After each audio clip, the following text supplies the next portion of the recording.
رسول پاک صلی اللہ علیہ وسلم احساس والے نبی ہیں، اور احساس حضور نے امت کا کیا، احساس والی زندگی گزاری، ہر لمحہ محبوب پریشان رہے۔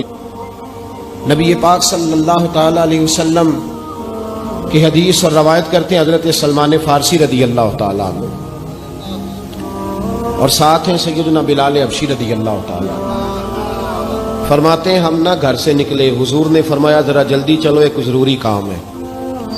فرماتے ہیں بڑی تیزی کے ساتھ آج روٹین سے ہٹ کر محبوب نے تیز تیز قدم مبارک اٹھائے، تیز تیز، اور فرماتے ہیں ایک گلی ہم نے کراس کی، دوسری گلی میں جو پہنچے تو پھٹے پرانے کپڑے، سادی سی بی بی، اور حالت بتاتی تھی کہ بیچاری کسی غریب گھر کی ہے۔ وہ سڑک پہ کھڑی تھی اور رو رہی تھی۔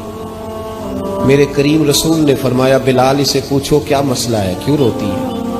تو حضرت سلمان عرض کرتے ہیں میں نے کہا حضور میں پوچھ لیتا ہوں، آپ جائیے، کام بڑا ضروری ہے جو نکلیں، میں معلومات کرتا ہوں۔ تو محبوب نے فرمایا نہیں، اس کے آنسو پوچھنے سے ضروری کوئی کام بھی نہیں، پہلے اس کی داد رسی ہوگی، اسے پہلے پوچھا جائے گا۔ روتے نہیں رہتے لوگ گھروں میں، لوگ گزر نہیں جاتے چپ کر کے؟ کتنے لوگ تڑپتے ہیں، کون احساس کرتا ہے؟ نبی پاک سید عالم صلی اللہ علیہ وسلم رکے اور اس خاتون سے پوچھا کیا بات ہے؟ اس نے کہا کہ بات کوئی بھی نہیں، میرا ایک ہی موٹا سا مسئلہ ہے۔ کہا وہ کیا؟ کہنے لگی میں غریب ہوں، اور غریبی بذات خود بہت بڑا گناہ ہوتی ہے، لوگ بڑا جرم سمجھتے ہیں اس کو بذات خود۔ میں نے شروع میں کہا نا کہ مذہبی سٹیج کی بھی صدارت غریب آدمی نہیں کر سکتا، کیونکہ غریب جو ہوا جد کول دتھی ہونی انہیں نیڑے بہنا ہے نا جی، جد کول نہیں انہیں دے پیچھے جا کے بہنا اینڈ تے کول کیڑا دتھی ہے۔ اس سٹیج پہ بھی غریب آدمی کی صدارت نہیں ممکن ہو ہی نہیں سکتا۔ میرے رسول پاک سید عالم صلی اللہ تعالی علیہ وآلہ وسلم نے فرمایا پہلے اسے پوچھو کیا مسئلہ ہے۔ وہ کہنے لگی میں غریب ہوں، بوڑھی ہو گئی ہوں، ساری زندگی غلامی میں گزاری ہے، تیل لینے آئی تھی 5 دینار کا، بوتل میں تیل بھروایا ہے، اور اب بوڑھی ہوں نا تو کمر درد کرتی ہے، پیر پیچھے موڑا ہے تو میں گری ہوں، تیل زمین پی گئی ہے، اب زمین تو واپس نہیں کرتی، لیکن واپس جاؤں گی تو ایک یہودی عورت کی ملازمہ ہوں، وہ درے سے مارے گی، کھال ادھیڑ دے گی، میں بڑی پریشان ہوں، اب نہیں مار کھائی جاتی، ہڈیاں بوڑھی ہیں، قربان جاؤں۔ حضرت بلال کو حضور نے حکم دیا، فرمایا دوڑ کے گھر جا 5 دینار لا۔ فرماتے ہیں 5 دینار لائے، تیل خرید کے دیا، وہ پھر رونے لگی۔ فرمایا آپ کیوں روتی ہے؟ اس نے کہا بتایا نا غریب ہوں، غریب کا جرم کوئی نہیں ہوتا، لیکن پیس دیا جاتا ہے، پھر بھی مار تو اب بھی پڑے گی، اب کیوں پڑے گی؟ اور اس کرنے لگی محبوبہ مار اس لیے پڑے گی کہ دیر سے کیوں آئی ہے۔ تو میرے کریم رسول اور وہ بی بی حضور ابھی آئے ہیں مدینہ طیبہ، امام یوسف صالحی فرماتے ہیں ابھی آئے تھے حضور، سبل الہدی والرشاد کے مصنف کہتے ہیں ابھی آئے تھے نبی پاک، وہ جانتی بھی نہیں تھی۔ تو سید عالم صلی اللہ تعالی علیہ وسلم نے فرمایا اچھا مار پڑے گی؟ کہا ہاں۔ او بھائی کونسلر جو کل آپ کو کہہ رہا تھا نا میں آپ کا خادم ہوں، کونسلر بے گناہ، بلکہ ہمارے SHO صاحب اگر چودھری پہ پرچہ آ جائے تو اس کو ٹیلی فون کر کے پوچھتے ہیں صاحب جی تہاڈے خلاف درخواست آئی ہے، کی کرنا ہے؟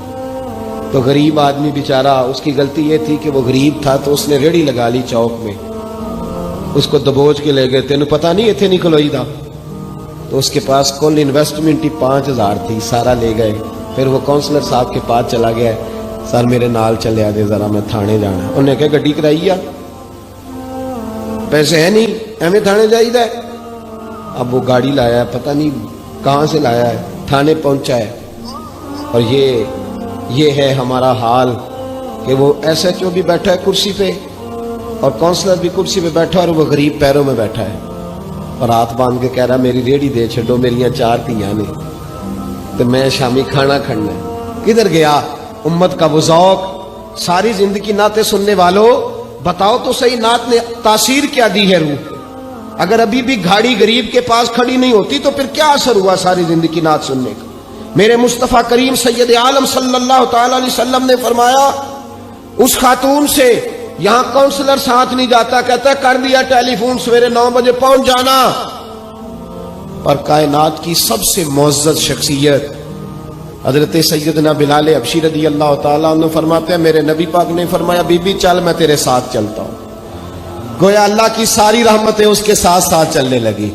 اور آگے آگے نہیں, ساری کتابیں پڑھ لو, وہ پھٹے پرانے کپڑوں والی بی بی آگے آگے اور اللہ کے کریم رسول پیچھے پیچھے. ساری گلیاں اس نے پھرائی, مدینے کی صحرا آ گیا. ایک دروازے پہ دستک دی, سے مالکن آئی. وہ بی بی بعد میں کہتی ہے میں بھی بڑی ڈاڈی تھی, طاقت ہی نہیں تھی میرے سامنے کو کھڑا ہو سکے, لیکن جب میں باہر نکلی تو میں نے نور کے حالے میں لپٹی ہوئی ایک عظیم ہستی کو دیکھا. فرماتے محبوب کے گورے چٹے رنگ کے اوپر کالی زلفیں اور محبوب پاک کی مقدس آنکھیں جب تک بات کرتے رہے نظریں زمین پہ جھکی رہی. شرم و حیا والے رسول نے بڑے میٹھے, بڑے دھیمے, بڑے خوبصورت لہجے میں کہا. بریلی کے امام فرماتے ہیں نیچی نظروں کی شرم و حیا پہ درود. بڑے دھیمے لہجے میں فرمایا تیری نوکرانی ہے تیری.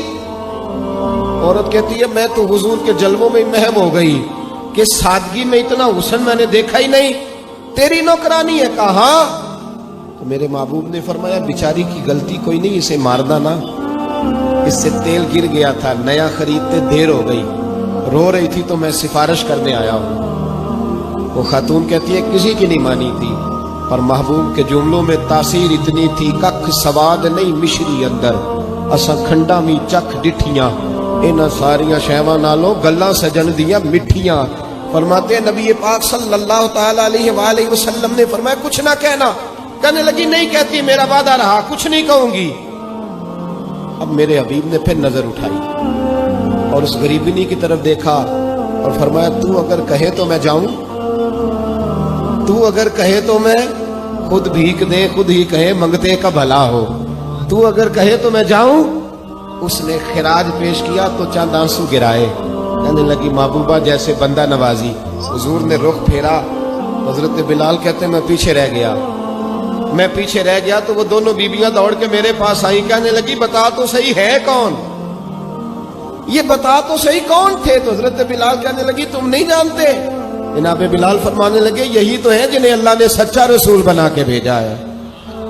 بیبیاں دوڑ کے آئی, کہنے لگی محبوبہ دروازے تک آئے ہو تو خالی تو نہ لوٹاؤ, مہربانی فرماؤ ہمیں بھی کلمہ پڑھا دو. بھائی